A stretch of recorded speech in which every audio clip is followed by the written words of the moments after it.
جب ایک قوم یہ فیصلہ کرے اور جی دیکھیں عمران خان نے وہ دیکھیں کیا کہہ دیا، وہ روس چلا گیا جی، امریکہ ناراض ہو گیا، اچھا جی اس نے نریندر مودی کو کہہ دیا کہ وہ ہٹلر سے انسپائرڈ ہے، دیکھیں انڈیا کو ناراض کر دیا، وہ کشمیریوں کے لیے کھڑا ہو گیا، دیکھیں جی وہ کیا کر دیا، یہ کیا کہتے پھر رہے ہیں، وہ جی ہمیں آئسولیٹ کر دیا۔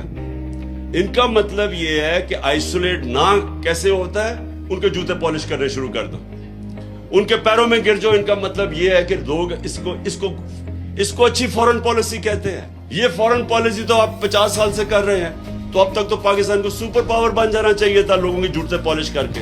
کبھی سنا کسی قوم نے جا کے اپنے کسی اور کی جنگ میں 80,000 اپنے لوگ قربان کر دیے؟ کوئی دنیا میں اس کی مثال ہے؟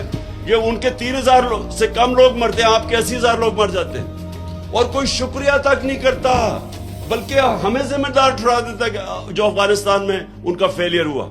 اور میں جب یہ کہتا ہوں کہ پاکستان نے تو تمہارے لیے قربانیاں دی ہیں، مجھے آگے سے کہہ رہے جی یہ نہ کہو وہ امریکی ناراض ہو جائیں گے۔ میں صرف آپ کو یہ چیزیں اس لیے بتا رہا ہوں کہ اگر اس طرح کی ہم اپنے آپ کو ذلیل کر کے سمجھتے ہیں کہ پاکستان کوئی پیر پہ کھڑا ہو جائے گا، غلط فہمی میں نہ رہے۔ ہم نے ایمل کانسی کو پکڑا دیا، اس کے وکیل نے جا کے وہاں عدالت میں کہا جی پاکستانی اپنی والدہ بھی بیچ دے پیسے کے پیچھے، ڈالروں کے پیچھے۔ تو ہماری وجہ سے ہم نے ذلت کمائی، ہم نے اپنے آپ کو ذلیل کیا۔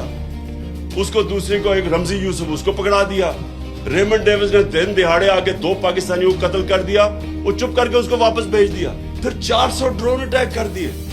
کبھی ہوا ہی نہیں کہ دنیا کی تاریخ میں کہ آپ ان کی جنگ لڑے ہیں، وہ آپ کے اوپر ہی ڈرون اٹیک کر رہے ہیں۔ اس کی کوئی مثال نہیں ہے۔ اس سے اگر ہم نے یہ جوتے پالش کیے اتنی شیملیسلی، اپنے آپ کو ذلیل کر کے، کیا اس سے کوئی فائدہ ہوا پاکستان کو؟ آج گرے ہوئے پیروں میں۔ اس طرح کبھی قوم نہیں بنتی، کبھی آج تک دنیا کی تاریخ میں قوم نہیں بنی۔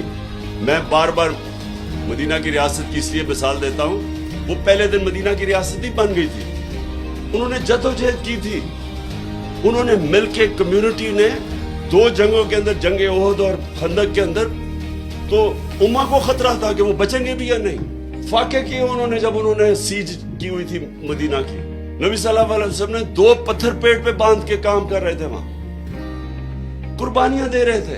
قومیں قربانیاں دے کے بنتی ہیں، بھکاریوں کی طرح بھیک مانگ کے جوتے پالش کر کے کوئی قوم نہیں بنی آج تک۔